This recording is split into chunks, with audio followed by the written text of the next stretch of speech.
네, 안녕하십니까. 그래나우스입니다. 오늘은 우리 집에 사는 공간을 조금이나마 넓게 확장해서 사용하고 싶은 거실과 방, 주방 등을 확장 공사에 대해서 설명을 해볼까 합니다.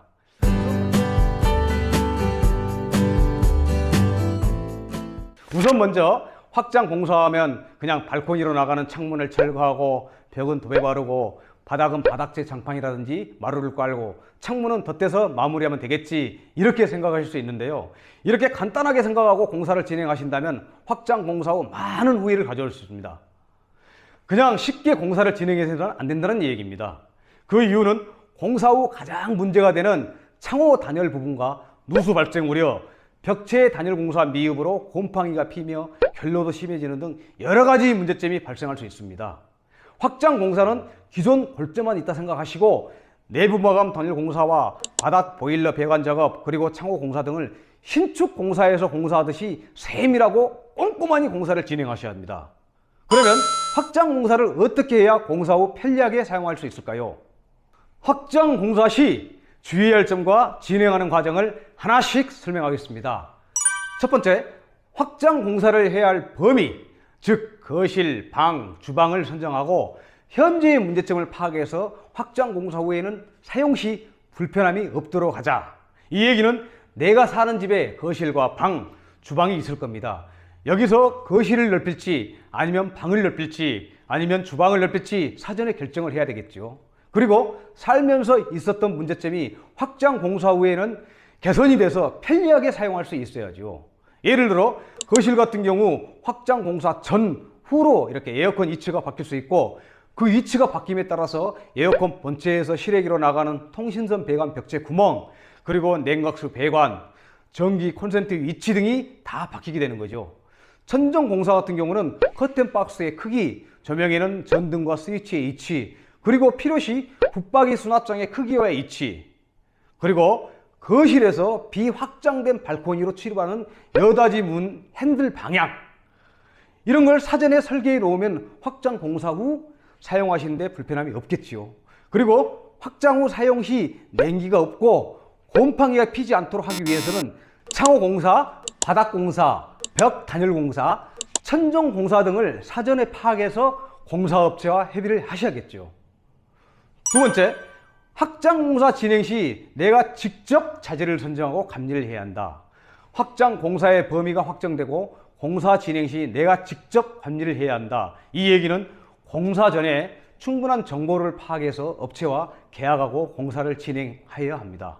물론 계약된 공사업체에서 알아서 문제가 없도록 공사를 잘 진행하겠지만 내가 살고 있는 집 이왕에 공사하는 거 확실하게 확장 공사에서 편리하게 사용하는 게 가장 큰 목적이라고 할 수 있죠.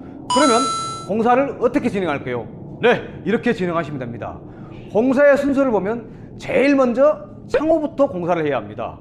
기존에 설치되어 있는 창호가 용도에 맞는 확장형 이중창호로 단열 성능이 우수한 노유 유리가 끼워져서 설치가 되어 있다면 굳이 철거하지 않고 기존 창호를 살리고 바닥이라든지 벽체, 천정 등은 단열 공사 부분을 잘 하시면 되겠지만, 그렇지 않고 기존 창호가 오래되고 노후된 창호라면 필히 철거를 하시고 용도에 맞는 외부 발코니 전용 확장형 이중창호로 공사를 진행하시는 게 맞습니다. 간혹 비용을 아끼려고 기존 단창으로 설치되어 있는 창을 철거하지 않고 단창을 하나 더 이렇게 덧대는 식으로 해서 이중창으로 만드는 일이 있는데 오히려 나중에 비용이 더 들어가는 큰 낭비를 볼 수 있습니다. 이렇게 하나 더 덧대는 창호 공사는 여러 가지 문제점이 발생될 수 있습니다. 그 이유는 단열 성능을 담보하지 못합니다. 이 얘기는 기존에 설치되어 있는 창이 오래되고 노후된 단창은 대체로 유리가 이렇게 단판 유리로 시공이 되어 있는 경우가 많습니다. 여기에 단열 성능이 우수한 단창을 하나 덧대는 식으로 시공한다 해도 이중창과 동일한 단열 성능을 기대할 수가 없습니다. 그리고 누수 하자가 가장 많이 발생이 됩니다.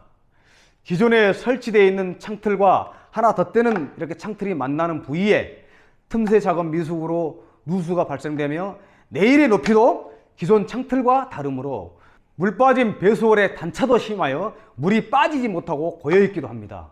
또 배수홀 작업 시 작업 미숙으로 물이 이 배수홀 틈새로 누수가 발생되기도 합니다. 이곳에서 발생된 이 누수는 곧 2차 피해로 갈 수밖에 없죠.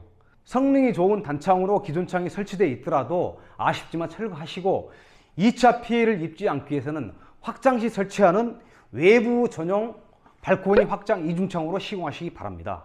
그리고 시공 시 주의해야 할 내용을 보면 외부 발코니 확장형 이중창은 이중창의 창틀폭이 보통 240mm가 넘습니다. 대체로 기존 골조 벽체는 100에서 한 120mm 정도 되지요. 이런 골조의 창틀을 시공할 때 시공을 잘못하게 되면 창틀 하부 내부 쪽 네일맨이 외부 쪽 네일맨과 평탄하지 않고 내부 쪽으로 이렇게 처지는 현상이 발생될 수 있습니다.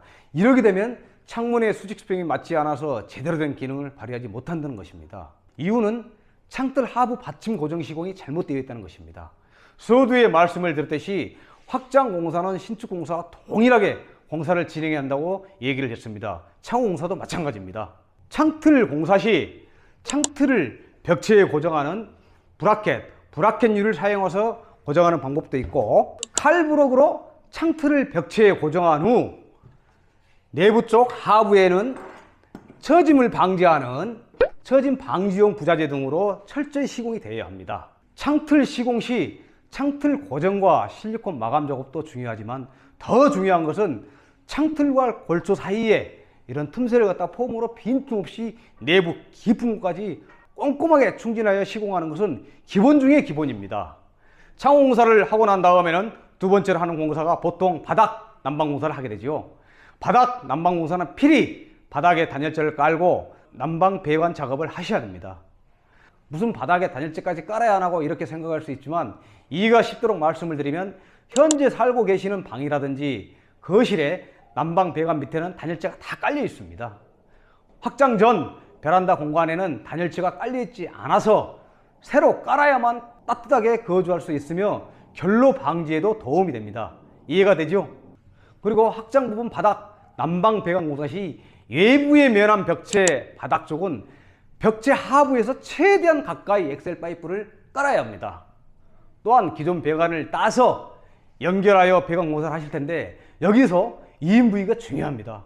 공사하시는 업체에 2인 부위의 누수라든지 하자가 발생되지 않도록 철저한 당부도 잊지 마시고요. 물론 공사를 진행하고 있는데 옆에 가서 집주인이 자꾸 이 부분 잘해주세요, 저 부분 잘해주세요 라고 이렇게 잔소리하게 되면 공사하시는 분들이 싫어하실 수도 있습니다만, 기분 상하지 않게 감리 역할을 하시는 것도 괜찮습니다. 안전에 주의하시면서요. 우리 집 공사는 내가 사는 집이니까요. 그리고 난 다음 세 번째로 벽체 부분과 천정 부분 단열 공사가 이루어지죠. 이 벽체 부분 단열 공사는 외부에 면한 벽인지 내부에 면한 벽인지 알 수가 있는데, 외부에 면한 벽 단열 공사 시 철저한 공사를 진행하지 않으시면 큰 낭패를 볼 수가 있습니다. 이 외부에 면한 벽이 주로 창틀 주변 벽이 많습니다. 물론 아파트 양쪽 끝 라인에 살고 계시면 창호가 없는 외부에 면한 벽이 있습니다만, 특히 발코니 확장 공사 시 창틀 주변 벽 단열 공사할 때 지켜야 할 내용이 있습니다. 창틀 뒷면과 단열재 사이에 틈새를 주어서는 안 됩니다. 그 틈새를 겉만 살짝 폼으로 덮지 말고 꼼꼼히 깊숙이 안쪽에도 폼이 꽉 차서 틈새의 공간이 없도록 해야 합니다. 또한 단열재가 골조 벽제면에 밀착이 잘 돼서 공간이 없어야 하고, 단열재와 단열재 사이의 틈새도 없어야 합니다. 이 얘기를 비유하자면, 우리가 엄청 추운 날 방한복을 입고 지퍼를 안 올리면 따뜻합니까? 찬 공기가 비어있는 공간에 이렇게 머물고 틈새로 드나들도 없도록 꼼꼼히 충진을 잘 해줘야 된다는 얘기입니다. 단열재 공사를 제대로 하지 못하고 석고보드에 도배 마감을 했을 때 추운 동절기에는 결로라든지 냉기, 그리고 하절기에는 곰팡이 등 여러 가지 불편함이 이루 말할 수 없지요.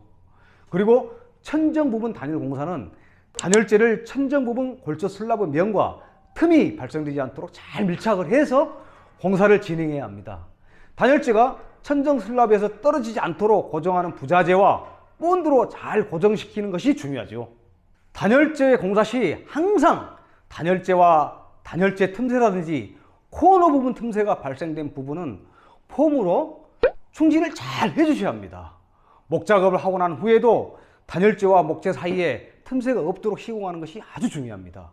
이후에 석고보드를 붙이는 작업이 들어가겠죠. 이렇게 확장 공사 시 창호라든가 바닥, 벽, 천정 부분에 있어서 용도에 맞는 자재를 잘 선정하셔서 비어있는 공간과 빈 틈새가 없는 꼼꼼한 시공이 아주 중요하다는 얘기를 드립니다. 비싼 방한복을 입고 지퍼를 올리지 않아서 추위에 떨면 안 되겠죠. 오늘은 확장 공사를 어떻게 하면 따뜻하고 결로 곰팡이 없이 편리하게 사용하실까 고민하시는 분들에게 조금이나마 보탬이 되셨으면 합니다. 다음에도 유익한 정보를 갖고 찾아뵙도록 하겠습니다. 감사합니다.